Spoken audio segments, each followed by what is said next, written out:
औलाद का डीएनए लाने गए थे। पता नहीं कितने सालों से मुझे तो अपने आप को जिद से निकालने की रेस्ट करवा ली, लेकिन मैं जल रही हूँ, जीना ही नहीं चाहती। हेलो फ्रेंड, अंदलीब जो कुछ अरसे से नुमैर के बदलते हुए रवैये की वजह से बहुत परेशान थी। उसके जहन में कई सवाल थे, लेकिन इन सवालों के जवाब इसके पास नहीं थे। वो कई बार नुमैर से पूछने की कोशिश भी कर चुकी थी, मगर नुमैर हर बार इस बात को घुमा देता था। और फिर बेटी के पैदा होने के बाद भी नुमैर के अंदर वो गर्मजोशी और मोहब्बत उसे दिखाई नहीं दी थी जो एक बाप को अपनी औलाद से होती है। इसलिए जब नुमैर इसे कुछ वक्त अपनी बेटी के साथ गुजारने के लिए कहता है तो ये बात अंदलीब के लिए किसी अजूबे से कम नहीं होती। लेकिन ये हकीकत भी अंदलीब पर जल्द ही खुल गई। जब वो कुछ याद आने पर वापस घर जाती है तो नुमैर अनादिल को गाड़ी में लेकर कहीं जा रहा होता है। तो अंदलीब भी इस तजस्सुस में नुमैर के पीछे जाती है कि आखिर नुमैर अनादिल को लेकर कहाँ जा रहा है।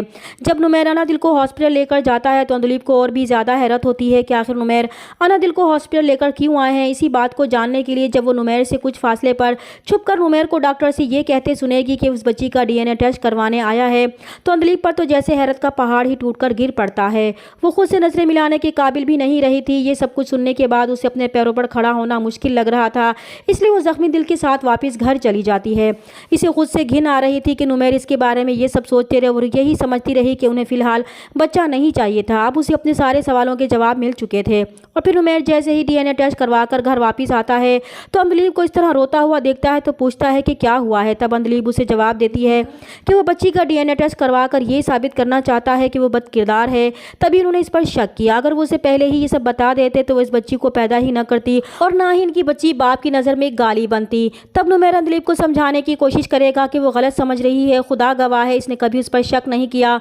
वो नहीं जानती कि वो बरसों से किस आग में जल रहा है। वो अंदलीब को बताएगा कि डॉक्टरों के मुताबिक वो कभी बाप नहीं बन सकता था। इसलिए जब उसे पता चला कि वो बाप बनने वाला है तो उसे खुद समझ में नहीं आ रहा था कि वो किस बात पर यकीन करे। वो इस पर शक करने का सोच भी नहीं सकता, बल्कि वो तो खुदा का शुक्रगुजार है कि इसने उसे औलाद जैसी नेमत से नवाजा है। बस इस बात का यकीन करने के लिए उसने ये टेस्ट करवाया है। लेकिन अंदलीब के लिए ये बात बहुत ज़्यादा तकलीफ दे थी कि नुमैर ने इसके किरदार पर शक किया। इसलिए अंदलीब नुमैर के लिए ख़त छोड़कर जाएगी जिसमें वो ये लिखेगी कि उन्होंने तो खुद को इस अजियत से निकालने के लिए टेस्ट करवा लिया, लेकिन वो इस बेइज्जती की आग में जल रही है।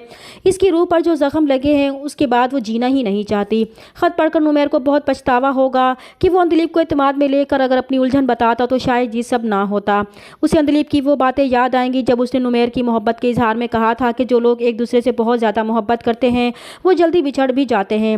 नुमैर अंदलीब को ढूंढने की बहुत कोशिश करेगा मगर अंदलीब उसे नहीं मिलेगी। दूसरी तरफ अंदलीब इस असियत से छुटकारा पाने के लिए खुदकुशी करने की कोशिश करेगी।